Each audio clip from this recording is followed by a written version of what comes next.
नमस्कार मैम, हमारे चैनल पर आपका हार्दिक अभिनंदन है। क्या नाम है आपका? डॉक्टर शिप्रा।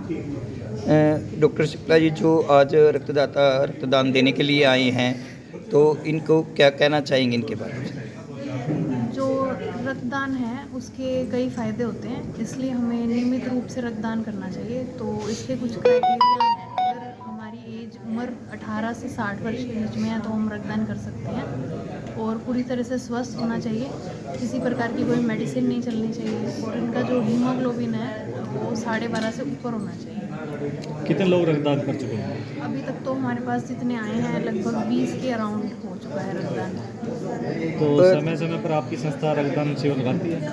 हाँ, नियमित रक्तदान शिविर हमारे लगते रहते हैं। रक्तदाता को कितने दिन बाद रक्तदान देना चाहिए मैम? वो 3 मंथ्स का ड्यूरेशन होता है। अगर 3 महीने पहले उन्होंने दिया है तो नहीं दे सकते, 3 महीने से ऊपर हो गया तो दोबारा दे सकते हैं। मिनिमम 3 महीने तो भाई बनने में कोशिका के टाइम लगता ही है इतना। किसी का हार्ट प्रॉब्लम है, बीपी आई है, क्या वो रक्तदान दे सकते हैं? नहीं कर सकते वो। जैसे हार्ट की प्रॉब्लम है तो उनको खून पतला करने की मेडिसिन चलती होंगी, और भी तरह की चलती होंगी, तो वो रक्तदान नहीं दे सकते। और बीपी अगर कंट्रोल है उनका और 1 महीने से डोज चेंज नहीं की तो वो दे सकते हैं। लेकिन ये नहीं है कि अनियमित रूप से मेडिसिन चलती है और फिर वो दे दें, ऐसा नहीं हो सकता। ब्लड बैंक के द्वारा संस्थाओं को क्या योगदान दिया जाता है मैम?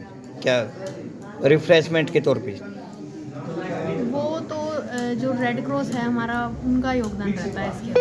ये जो हम वहाँ पे जो डोनर का करते हैं उनके लिए रिफ्रेशमेंट हॉस्पिटल की तरफ से होता है, लेकिन जो ऑर्गेनाइजेशन करते हैं उनका रेड क्रॉस के साथ कोलैबोरेशन होकर फिर वहाँ से होता है उनका। बात की जाए तो कितने रक्तदाता पहुँचे अब तक?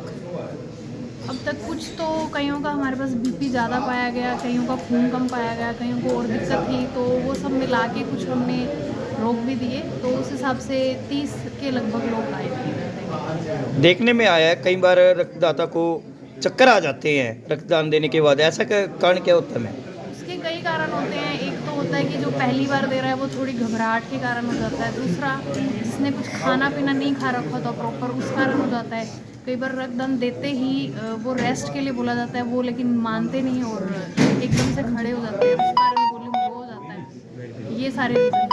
कई बार कोई और दिक्कत होती है, मेडिसिन वगैरह चल रही होती है, या कोई उनको बीमारी होती है, वो छुपाते हैं फिर भी ब्लड देते हैं, और ये रीज़न रहते हैं। कई बार देखने में आया कि रक्तदाता के रक्तदान उसको कह देते हैं भी मेरे को रक्तदान देने से प्रॉब्लम आई है, ऐसा हमें कई बार सुनने में आया है। नहीं, रक्तदान देने से कोई प्रॉब्लम तो नहीं आती है। कोई अगर वो पहले से ही बीमार है, अगर कोई उसको बुखार है, लंबी खांसी चल रही है, या फिर उसके प्लेटलेट वगैरह लो हैं, तो वो ऐसी दिक्कत आती है। अगर वो स्वस्थ है तो कोई दिक्कत नहीं आती।